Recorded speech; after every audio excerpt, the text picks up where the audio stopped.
मुखोपाध्याय ने 19वीं शताब्दी में अपने उपन्यास आनंद मठ में रचा।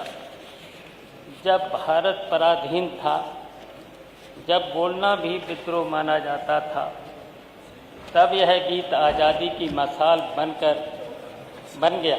माननीय अध्यक्ष महोदय, 1905 के भंग आंदोलन से लेकर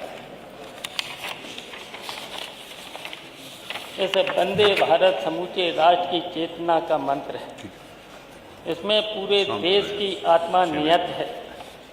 इसे समग्र रूप से देखना चाहिए। यदि हम वंदे मातरम को किसी संप्रदाय, प्रांत या दल की दर से देखेंगे तो इसकी महानता, महिमा और महत्व को छोटा करेंगे। लेकिन अध्यक्ष महोदय, जो भी देखेगा अपनी नज़र से देखेगा, किसी जर्रे को समुद्र नजर आए कैसे। वंदे मातरम के संदर्भ में 3 नाम उल्लेखनीय व पूजनीय हैं। पहला नाम बंकिम चंद्र चटर्जी, जिन्होंने वंदे मातरम की रचना की। गुरुदेव रविंद्रनाथ टैगोर, जिन्होंने पहली बार 1896 में कांग्रेस अधिवेशन कलकत्ता में इस गायन किया। और तीसरा महत्वपूर्ण नाम रहमतुल्लाह सिहानी, जिनकी अध्यक्षता में पहली बार वंदे मातरम गाया गया। सियाने लोग क्यों सिहानी का नाम नहीं ले रहे हैं, इस पर चर्चा होनी चाहिए।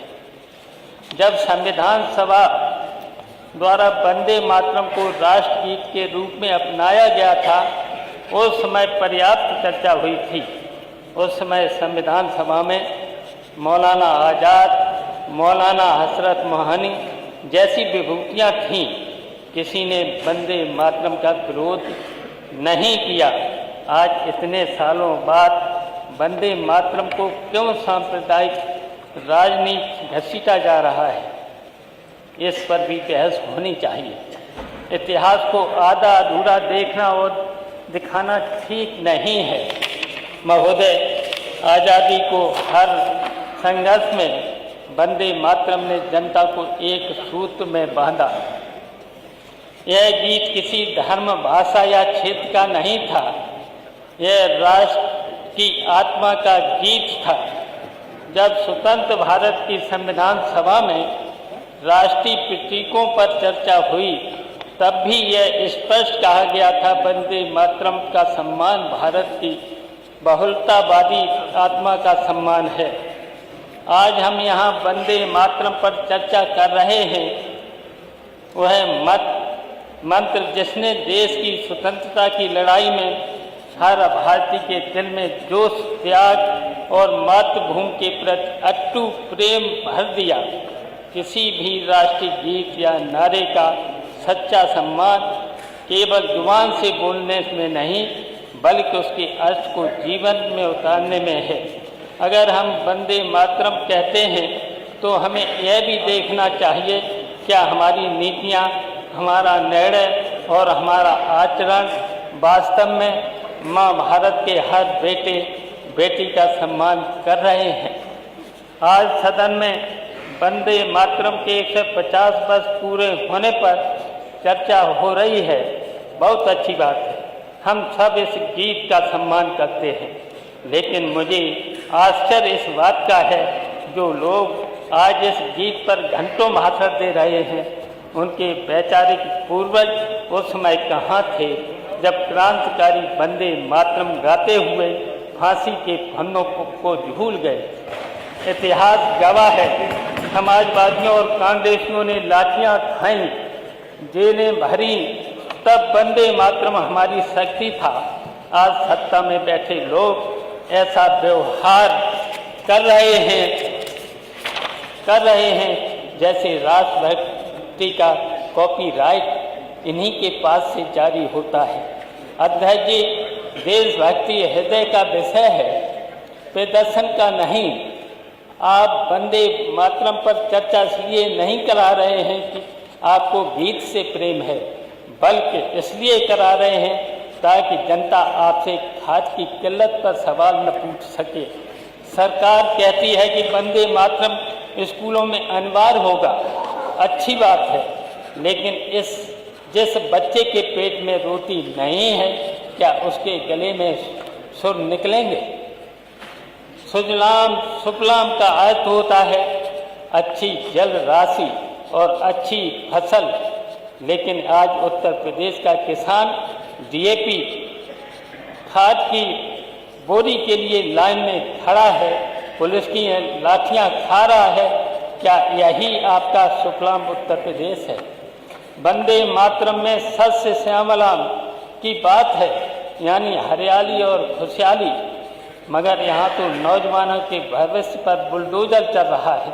भर्ती निकलते ही पेपर लीक हो जाता है, नौजवानों के हाथों में डिग्री है लेकिन रोजगार नहीं है।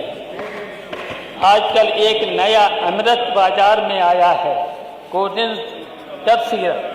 अध्यक्ष जी, सुना है कि इस अवैध धंधे के तार बड़े बड़े रसूखदारों से जुड़े हैं। सरकार वंदे मातरम की धुन बजाकर इस कफ सिरप को शोर को दबाना चाहती है। क्या देशभक्ति का मतलब माफियाओं को सुरक्षा देना है? अध्यक्ष जी, यह सरकार वंदे मातरम की आड़ में एसआईआर रिवीजन का खेल खेल रही है।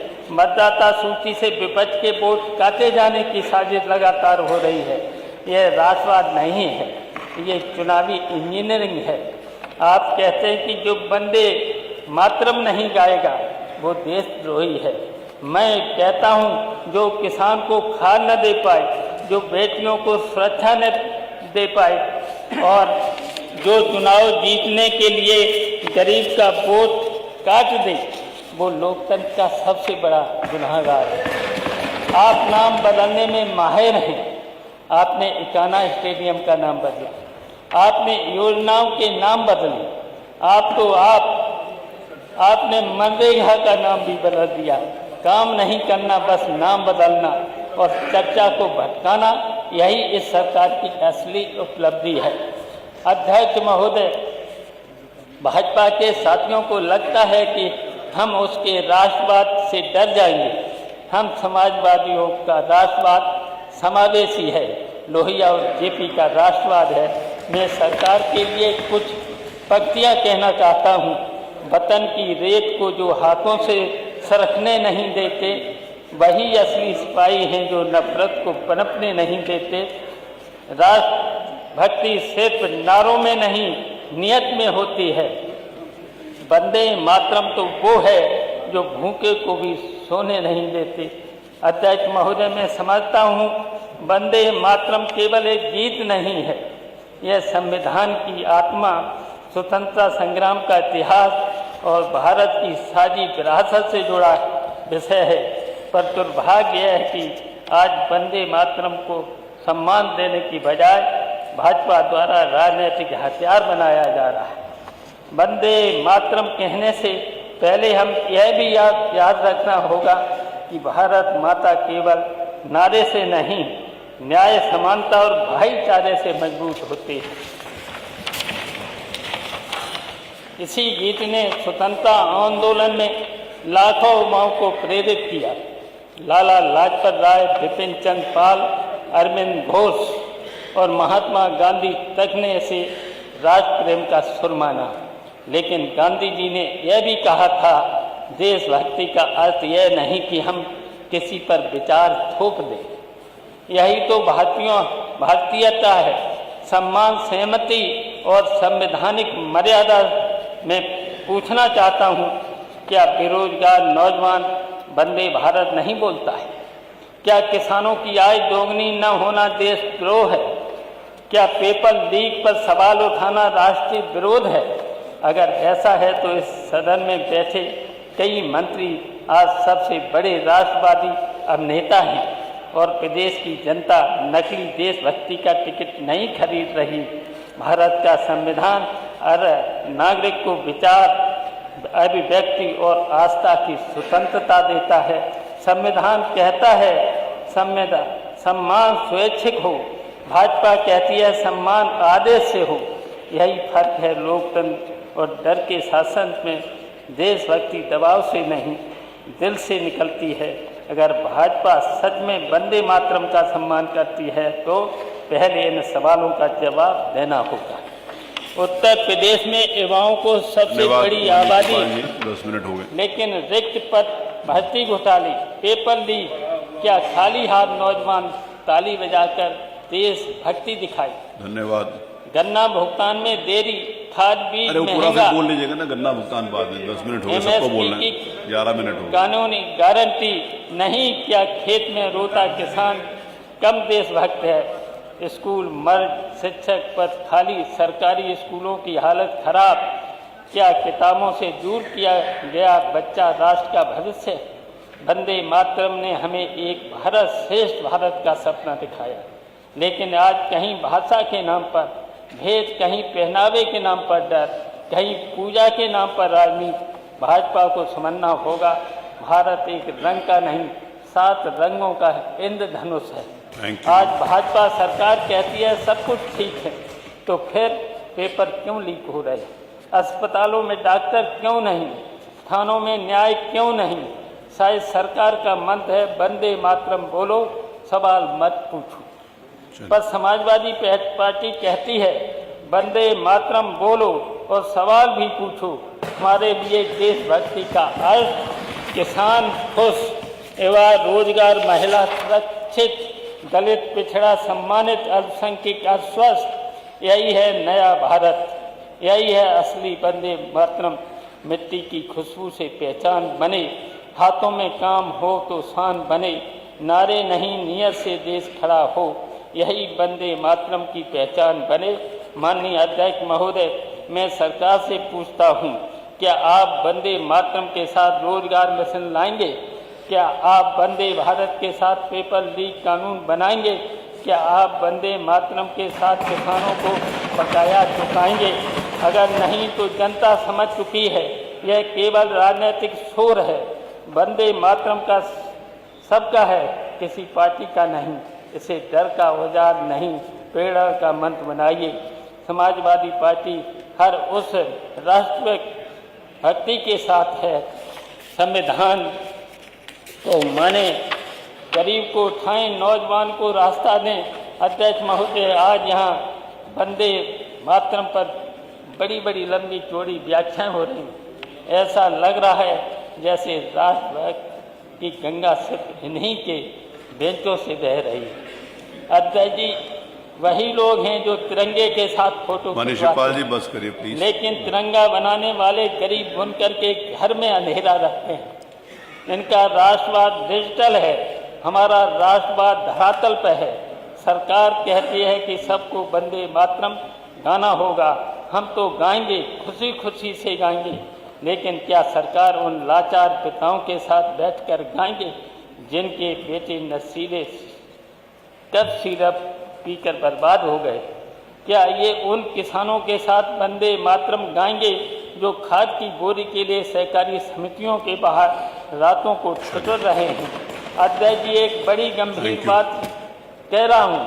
आजकल उत्तर प्रदेश की गलियों में एक नया खेल चल रहा है। नौजवानों के हाथ में रोजगार होना चाहिए था, लेकिन सरकार की कृपा से उनके हाथ में कोडिन कफ सिरप की बोतलें हैं।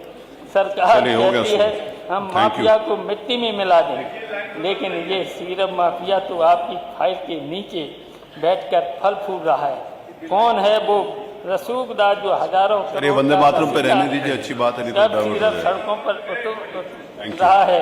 धन्यवाद माननीय शिवपाल जी। वंदे मातरम की सुरीली धुन के पीछे इस कफ सिरप के कारोबार का शोर है। हो चुका सुबह से काफी शोर, शांति भी करा दिया मुख्यमंत्री जी। भाषण देते नहीं और उत्तर प्रदेश का भविष्य उड़ता उत्तर प्रदेश बन जाए। आपके अधिकारी आंखें मूंदे बैठे हैं और फिर उन्हीं पर इस अमृत का हिस्सा मिल रहा है।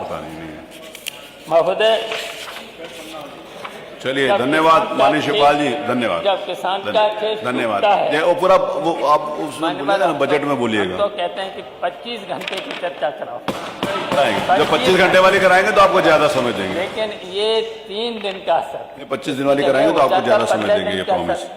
धन्यवाद। 15 दिन का सर, आपने पहले नहीं बताया, नहीं तो मान लेते, अपने को बाद में याद है। अभी बताए थे शिवपाल जी, मुझे पहली बार मिले हैं, बताए कहाँ थे? माननीय अध्यक्ष जी, माननीय केशव जी, माननीय केशव जी, लोगों को ये बता दिया जाए कि चर्चा वंदे मातरम पे हो रही है। वही मैं कह रहा हूँ। अनवर, ये वंदे तो मैंने मातरम बोला है कि वो डाइवर्ट नहीं करिए, डाइवर्ट हो जाएगा। 10% तो वंदे मातरम नहीं है, बाकी सारी बातें। मानवर, ये विषय बता दे मानवर। शायद नहीं, शायद भटक गए, मैंने बताया वो अध्यक्ष उन्होंने से समझा भटक गए नहीं। मानवर। मान्यवर विषय बता देना चाहिए कि मैंने विषय बताया। क्या है मानवर। अच्छा अध्यक्ष जी 2 मिनट। चलिए, धन्यवाद। मान अध्यक्ष जी, हमें यह सुनिश्चित करना होगा कि संविधान सुरक्षित रहे, थोड़ा सा बाकी बचा, पढ़ लो। लोकतांत्रिक संस्थाएं मजबूत रहें और जनता की आवाज को दबाया न जाए।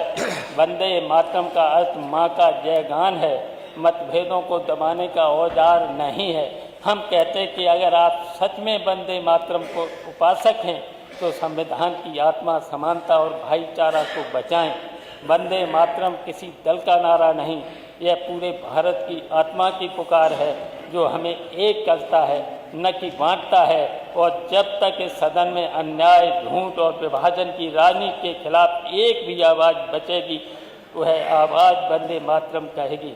इन्हीं शब्दों के साथ में चर्चा को केवल एक इवेंट बनाने का विरोध करता हूँ और सरकार की वास्तविक मुद्दों पर जवाब देने की मांग करता हूँ।